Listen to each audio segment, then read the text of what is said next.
Pichincha Universal, generando noticias. A esta hora recibimos cordialmente a Rodrigo Gómez de la Torre, representante de los empleadores ante el Consejo Nacional de Trabajo y Salarios y también presidente de la Cámara de Cultura de la Primera Zona. Muchas gracias por acompañarnos, Rodrigo. María Isabel, buenas tardes a todos los radioescuchas e internautas que nos están escuchando a esta hora. Muy amable, sí, y es amplia la audiencia, cada vez mayor. Así una muy buena noticia siempre. Es fantástico.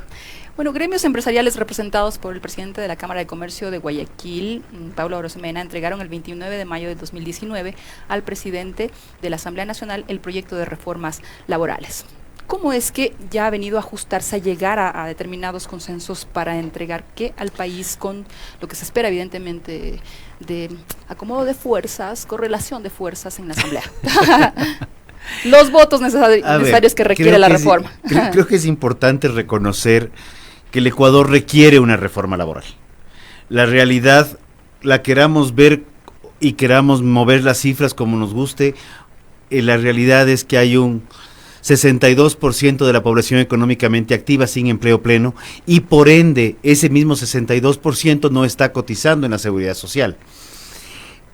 Creo que es importante correlacionar los dos datos.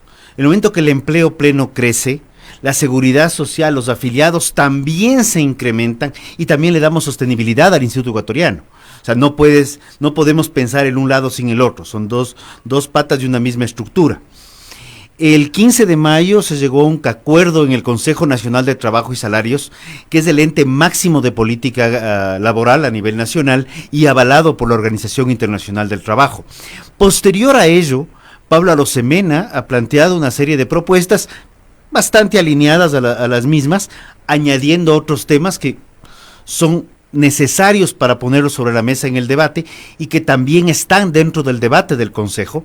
De igual manera, el 14 de mayo vino una carta suscrita por 26 economistas y se me va la fecha, pero me parece que fue en junio o julio que vino la otra carta de los economistas planteando algunas propuestas de reformas.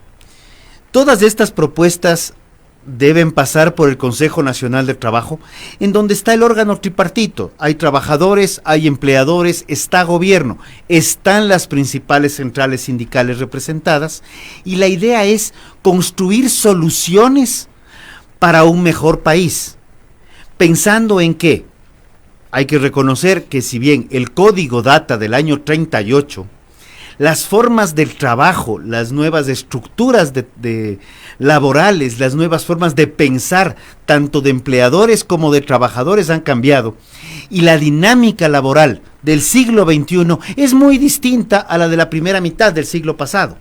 Entonces, tenemos que ajustar ese código, no con mentalidad de la primera mitad del siglo pasado, sino tenemos que ajustar el código del trabajo pensando en un Ecuador de futuros donde muchos de los conceptos aplicados del siglo pasado ya no se aplican actualmente.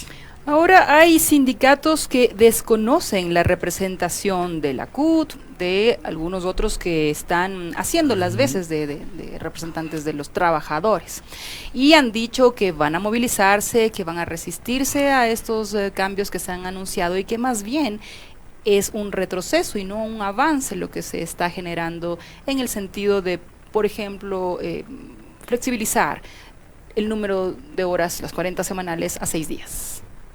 Qué curioso, nadie está flexibilizando las 40 horas. Las 40 horas se está planteando que se mantengan y se respete el horario y la jornada de 40 horas semanales, solo que se permita redistribuirlas de acuerdo a las posibilidades, oportunidades y requerimientos en base a un acuerdo entre las partes. Es al revés. Es buscar herramientas para generar más empleo. Y el tema de mover la jornada a 6 días no es un tema nuevo, es un tema que se viene discutiendo por muchos años y que inclusive se está implementando. Existe ya jurisprudencia al respecto y se está aplicando en muchos sectores. El otro tema pero hoy se pagan horas extras en el sábado. Hay una discusión al respecto sobre, y en eso creo que hay que ser enfáticos, la hora 41 tiene horas extras. Lo que se está planteando es poder ¿cómo es? Ajustar, Ajustar, adaptar. poder distribuir de una forma más eficiente para trabajadores y empleadores en base a un acuerdo entre las partes, esas 40 horas. A partir de la hora 41 es una hora extraordinaria y no hay discusión. Y de existir horas nocturnas, tienen el recargo del 25%, porque la propuesta también plantea no solamente extender, sino acortar. Y curiosamente, acortar en base a lo que determina el código actualmente. No es algo que está fuera del código, es algo que está presente en el código, pero acortar también en base a lo que dice la ley de reducción de trámites. No pasar por toda la tramitología de las autorizaciones, sino pasar a través de registro en el ministerio, propendiendo a la formalización y, claro, al registrarse, pensando que los organismos de control en el siglo XXI también tienen mecanismos bastante más eficientes que el inspector in situ o el cuaderno de apuntes, ya los sistemas informáticos permiten hacer un control más adecuado y más eficiente. Y el tema de los 3 años de prueba para los trabajadores, ¿se queda intacto? Otro tema que Como propuesta. tampoco tiene asidero. Lo que se ha planteado es que para el contrato de emprendimiento, el cual presenta un plan de trabajo, se le dé una temporalidad de hasta 3 años para consolidar las inversiones, y que si en el caso de que el emprendimiento muera antes de lo que el plan de inversiones plantea, de hecho la gran mayoría de emprendimientos no llega a los 2 años, no se cubra el costo de despido intempestivo, pero todo el resto de derechos laborales, 13º, 14º, vacaciones, e inclusive la bonificación o llamada bonificación por desahucio, está también incluida. Lo que se plantea simplemente es para ese contrato en base a un registro y en base a un plan de inversiones.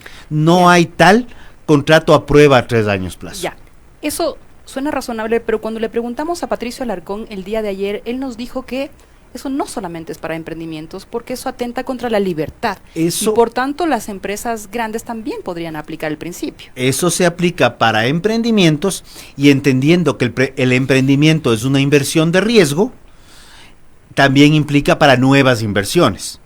No hablamos solo Grandes de empresas, inversiones. no hablamos de tamaños. El empleo no se crea en función de si es pequeño, mediano, grande o micro.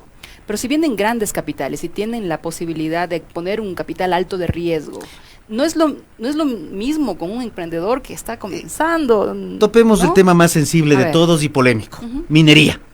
Ya. Una inversión en minería en 3 años no se concreta nada. Se necesita al menos 5. Entonces, si quisiese aplicar para una fase de construcción puntual o alguna cosa en que más allá de 3 años no se va a requerir ese personal, pues se podría aplicar. Pero realmente las inversiones en minería son proyectadas a no menos de 15 años plazo. Entonces, yo creo que cuando vamos analizando al Ecuador y no leemos lo que decimos los ecuatorianos, los sindicatos, los gremios empresariales, el ciudadano común, esa familia que pertenece al 62% que no tiene empleo pleno. Si no, nos vamos afuera y vemos los índices de competitividad global, vamos viendo las estadísticas de Banco Mundial, de Foro Económico Mundial, y vemos que los problemas estructurales del Ecuador están en 3 principales, y me voy al cuarto que siempre se cuestiona, es sobre rigidez laboral, exceso de tramitología y problemas tributarios. Ya. Pero no podemos desconocer que otro tema que tenemos que solucionar, y hay que buscarle soluciones urgentes, porque una mesa muchas veces se conforma de 4 patas y estas 4 son fundamentales, es el tema del costo del dinero. Entonces también tenemos dinero caro, y cuando un emprendimiento grande, mediano, pequeño, el emprendimiento no está, lo hemos conceptualizado a pequeño, pero emprendimiento es emprender algo nuevo y poner capital de riesgo. Entonces no hay tamaño definido. Cuando entendemos el concepto de emprendimiento y hay quien pueda apoyarse con una inversión de una banca de inversión de riesgo externa que esté ubicada en un país que el Ecuador ha considerado paraíso fiscal, le grabamos de cajón un 5%. Entonces, si ese emprendedor grande, mediano, pequeño, consigue este acceso a ese crédito al 4%. De cajón ya el Ecuador le pone 5 más al 9%. Entonces, más bien lo que tenemos que propender como país es a entender que este proceso de globalización que venimos atravesando en el mundo, viene desde hace muchos años, no es nuevo, y observar las señales claras que nos da el gobierno. Y voy a hablar del gobierno, no de este ni del anterior. Cuando hablamos del anterior, consolidamos el tema de Mercosur. Eso es apertura comercial, eso es globalización. Cuando hablamos del gobierno anterior, hablamos de acuerdo comercial con la Unión Europea. En este gobierno estamos hablando de que hay una decisión gubernamental, más allá de la posición de los ecuatorianos, de los cuales los sectores tenemos que pronunciarnos para ver ventajas, amenazas, riesgos, pero hay una decisión gubernamental de integrarnos a la Alianza del Pacífico. Entonces, podemos verle los problemas, podemos ver el vaso medio vacío, o podemos ver la oportunidad de llenar más el vaso y poder seguir saliendo adelante y construir soluciones, porque el Ecuador es un país rico, es un país con gente muy emprendedora que lo demuestra cuando sale. ¿Por qué no pensar en que como país estructurados y organizados podemos crecer y competir hacia el mundo desde aquí? Ya, antes de pasar a la apuesta por la productividad, cierro el tema de la reforma laboral en el siguiente sentido, que es la misma pregunta que también formulé al presidente del comité empresarial, y es: ¿hay un compromiso del sector privado a partir de esta reforma laboral de generar en efecto empleo? Creo que hay una voluntad del sector empresarial clara de poder seguir creciendo. Al poder seguir creciendo y ¿Quién? querer seguir creciendo, que las empresas puedan producir más para poder vender más, o puedan vender más que les obligue a producir más. Para dar Podemos más verlo, trabajo y eso genera naturalmente más empleo. Pero también es cierto que América Latina está contraída económicamente y que hay que buscarle soluciones a estos problemas. Entonces, cuando hablamos de generar reducción de trámites es un costo directo a los costos de producción. Cuando hablamos de revisiones y simplificación y simplicidad tributaria, estamos hablando también de facilitar el ámbito para hacer negocios, inclusive para los ciudadanos comunes. Cuando estamos hablando de destrabar los temas laborales, cuando más problemas se pone a la contratación o a la desvinculación, muchas veces, y hay que decirlo, resulta que más frenos ponemos a la contratación. La idea es destrabar pensando en crecer. Y yo creo que eso es lo que tenemos que hacer. Hay que dar facilidades, no esperemos que las cosas sean una varita mágica, porque entra un gobierno, entra otro gobierno, indistinto quien sea, no vienen con la varita mágica que se sientan en Carondelet, no les entregan un bastón de mando y con el bastón de mando decir biri biri babidi boom y creamos 200,000, 3 millones de empleos. Me encantaría que pueda ser así de fácil o emitir un decreto. Ya, pero en nombre de crear empleo. La búsqueda de crear empleo implica tener la posibilidad de tener más mercados, producir más y requerir mucho más mano de obra para poder crecer más. Ya, porque Rodrigo, no es lo mismo es tener combinado. Más ganancias o más empleo, o las dos cosas. Muchas veces llega un punto en el cual, si no genera más empleo, tampoco puede generar más ganancias, porque el aparato productivo necesita enriquecerse con una mano de obra mucha calificada o no calificada, pero se requiere de mano de obra para crear más producción y poder vender más y seguir creciendo. Ya, a propósito de la producción, desde la Cámara de Agricultura de la Primera Zona están trabajando algunos elementos con el gobierno provincial. A ver, yo creo que eso es interesante. Y es interesante porque usualmente la estabilidad política en los diferentes gobiernos, niveles de gobierno, genera a veces rupturas, conflictos o demoras. La Cámara de Agricultura con el gobierno de la provincia de Pichincha tienen algunos temas que han venido trabajando ya desde hace varios años.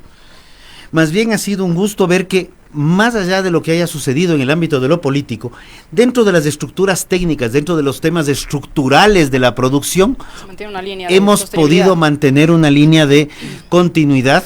Estamos buscando nuevas herramientas, Ayer tuvimos una rueda de negocios justamente con una delegación argentina en materia de producción láctea e implementación de equipamiento, y fue muy agradable porque pudimos dar continuidad a ciertos temas que se vienen dando. Hay una campaña de consumo de leche, Más Leche Ecuador, donde hay un cofinanciamiento entre 3 actores, hay Industrias Lácteas, está el gobierno de Pichincha, aportamos como Cámara también. Seguimos en esta línea de construcción, buscando no solamente estar apagando los incendios coyunturales, sino más allá de la coyuntura del momento, poder seguir trabajando en los temas estructurales que el país requiere, que en este caso la provincia requiere, y siempre hemos creído, y esto sí lo digo con firmeza y desde el año 2012, que antes de estar en Cámara de Agricultura, años antes de estar en Cámara de Agricultura, había una muy buena relación con la prefectura. Los temas se han venido trabajando y han venido construyéndose, a veces ha habido demoras en un momento, pausas, pero siempre ha sido continuado y siempre ha sido en pos de una construcción de una mejor producción y de un mejor estilo de vida, donde sí creemos firmemente que Pichincha puede ser el ejemplo de muchos temas hacia el país y que todavía hay algunos temas que hay que destrabar. ¿Han conversado de esto que la prefecta denominó el Puerto Seco, un centro, no sé conversamos, si acopio industrial o digamos algún conversamos con la prefecta Pavón posterior a la elección, me parece que fue previo a la posesión, puedo equivocarme en las fechas, pero precisamente se habló de varios temas. Pichincha, y vamos a ser pragmáticos, sí hay la intención del Puerto Seco, hay que definir bien los cómo y dóndes, porque Pichincha sí tiene ya un puerto seco, que está ubicado naturalmente en Tababela, al lado del aeropuerto, donde ya existe una zona de desarrollo económico. Entonces ahí también viene la importancia de la articulación entre lo público, en donde los distintos niveles de gobierno trabajen mancomunadamente, pensando no solamente en un tema del gobierno autónomo descentralizado correspondiente, sino en una estructura que permita un desarrollo productivo, no solo del gobierno autónomo como tal, sino de la integralidad de la provincia, y qué mejor apoyarse en la integralidad de las provincias vecinas o no tan vecinas. Existe la mancomunidad Pichincha-Manabí, por ejemplo. ¿Ya? Ahora, y para hacer precisamente un ejemplo referente, lo que usted nos decía, Rodrigo, en materia de productividad, ¿qué se tiene en mente de cara a los acuerdos comerciales? Porque en efecto la Alianza del Pacífico nos presenta cualquier cantidad de retos, sobre todo en materia de agrícola. A ver, yo creo que todo acuerdo comercial va a presentar, primero veamos el problema, ¿no es cierto? El acuerdo comercial puede generar que vengan productos externos y van a venir, ¿qué? Productos usualmente y en tono de commodity. Y estos productos van a venir y probablemente vengan a costos más bajos porque tenemos un problema estructural interno. Somos más caros. Somos más caros para producir, bien sea por el tema laboral, por tramitología, por tributos. La dolarización más bien permite tener estabilidad en la proyección de inversiones. Sí, entonces, yo creo que la dolarización. A ver, inflación, el que hayamos generado una inflación 3 veces más alta que la que hizo Estados Unidos en 10 años, eso es mérito de políticas económicas que nunca entendieron la dolarización. Seguimos pensando en sucres con moneda dólar. Entonces ahí queremos devaluar. Esa es otra cosa. Yo creo que ya es hora de cambiar la forma de pensar. Estamos en dólares, pensemos en política económica en dólares. Creo que eso es un trabajo que se está haciendo y ese es uno de los grandes retos que tiene el ministro Martínez en este momento. Pero cuando vemos los acuerdos comerciales, y como digo, vemos las amenazas, también tenemos la posibilidad de dar la vuelta a la tortilla y ver las oportunidades.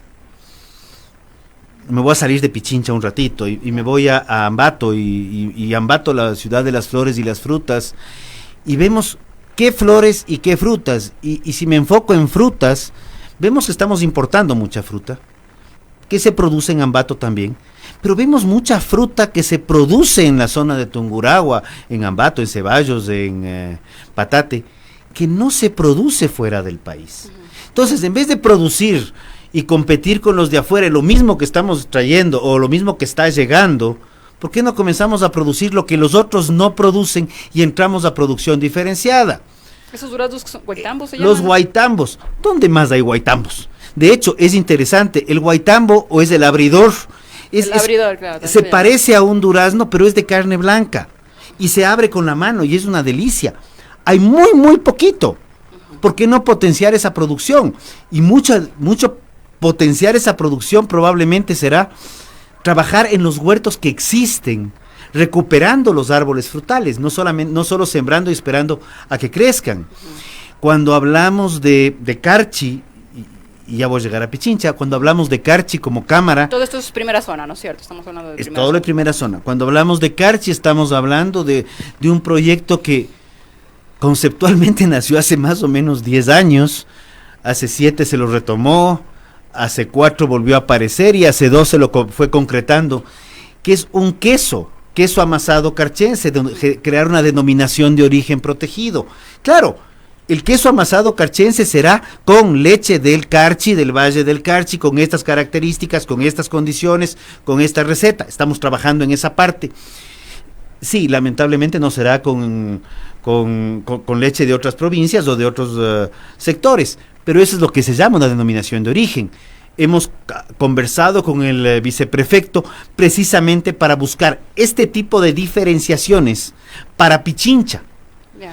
Café, cacao, ¿qué? Cacao podría ser, leche podría ser, en un queso, podría ser algo que es curioso. Colombia potencia muchísimo el hulo. El hulo es lo que nosotros conocemos como naranjilla. La naranjilla, el nombre científico, viene de quitenses, viene porque es un producto de lo que se conocía como el reino, la Real Audiencia de Quito. Es un producto propio de gran potencial de desarrollo y crecimiento en la zona de noroccidente.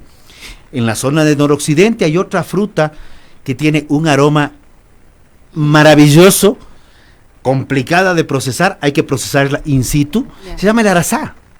Es una fruta ácida, deliciosa, o sea, el aroma es único cuando lo podemos estar en el árbol.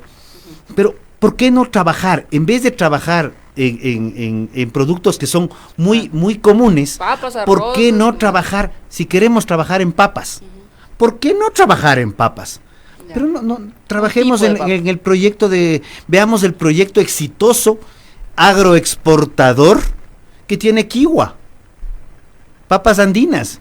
Es un proyecto que no le paramos, no hablamos mucho. Vamos a los supermercados, ahí vemos las funditas moradas, tomates, a veces compramos, a veces no. Es una variedad de papa que se está exportando a varios países. Oye, y el tema de quinoa, todos esos productos originarios. Trabajemos. ¿Pero será que prospera el tema o dónde se comencemos a pensar en la producción desde una óptica distinta. Óptica tradicional, vamos a apoyar al productor. Óptica distinta, vamos a enseñarle al consumidor que hay estos nuevos productos para que el consumo jale la industria y a través de eso poder darle certezas al productor de qué producir porque ya tiene un mercado estructurado. Ese es el camino. Eso sería espectacular además. Muchísimas gracias. Eso hizo Perú. ¿Sí? ¿Lo logró? Hace 15 años, ese es el éxito de un crecimiento impresionante que tiene Perú hacia el mundo. Claro, son proyectos de país. Muchas gracias. Gracias. Rodrigo Gómez de la Torre ha estado con nosotros, presidente de la Cámara de Agricultura de la Primera Zona. Pichincha Universal. Aquí se escuchan bien las noticias.